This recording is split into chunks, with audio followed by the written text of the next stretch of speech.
দোকানে আমরা যে চাউমিন খেয়ে থাকি বাড়িতে বানালে সেই স্বাদ কিন্তু আমরা পাই না। তাই আজ আমি এই ভিডিওতে আপনাদের করে দেখাবো কি পদ্ধতিতে করলে ও কোন সিক্রেট মশলা ব্যবহার করলে সেম টেস্ট আপনারা বাড়িতে আনতে পারবেন। আপনারা দেখছেন টিএ রান্নাঘর। আমার চ্যানেল সাবস্ক্রাইব করা না থাকলে সাবস্ক্রাইব ও লাইক শেয়ার করার অনুরোধ রইল আপনাদের কাছে। আজকের রেসিপি এগ চাউমিন। আমি একটি পাত্রে জল গরম হতে বসিয়ে দিলাম। এই গরম জলের মধ্যে 1 চামচ লবণ দিয়ে দিলাম আর 1 চামচ রিফাইন অয়েল দিয়ে দিলাম। জলটা যখন ফুটে আসলো তখন এখানে আমি চাউমিনগুলোকে দিয়ে দিলাম। এখানে দু ধরনের চাউমিন পাওয়া যায় দোকানে, একটি মোটা একটা চিকন। আমি এখানে চিকন চাউমিনটা নিয়েছি। চিকনটার বেশি স্বাদ থাকে, তাই চিকনটা আপনারাও নেওয়ার চেষ্টা করবেন। আর এখানে আমি কিছু সবজি কেটে নিয়েছি।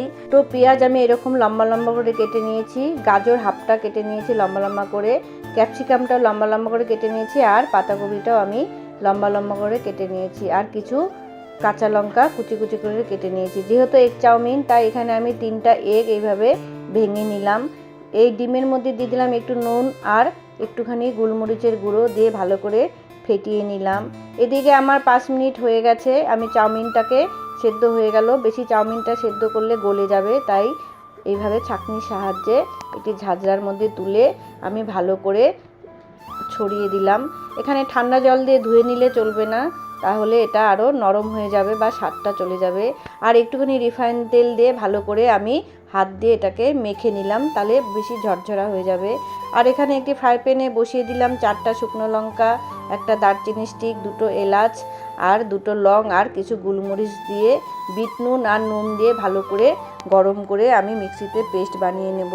আর একটি কড়াইয়ের মধ্যে আমি তেল দিয়ে আমি এই ফাটানো ডিমটা দিয়ে আমি ভালো করে ডিমের ভুজিয়া বানিয়ে নিলাম। ডিমের ভুজিয়াটাকে আমি 2-3 মিনিট ভালো করে ভেজে নিলাম যাতে ডিমের কাঁচা গন্ধটা না থাকে। তারপর আমি এটাকে তুলে নিলাম। ওই কড়াইয়ের মধ্যে আর কিছুটা তেল দিয়ে আমি কুচানো পেঁয়াজটা দিয়ে দিলাম। কুচানো পেঁয়াজটা একটু নাড়াচাড়া করে আমি এখানে ক্যাপসিকাম কুচানোটা দিয়ে দিলাম। ক্যাপসিকামটাকেও একটু নাড়াচাড়া করে আর গাজরটাকে দিয়ে দিলাম। গাজরটাও একটু নাড়াচাড়া করে এখানে আমি পাতাকপিটা দিয়ে দিলাম। এখানে কিন্তু আমি কোনো রকম লবণ ব্যবহার করব না। লবণ দিলে এই স্বাদটা নষ্ট হয়ে যাবে বা নরম হয়ে জল বেরিয়ে যাবে।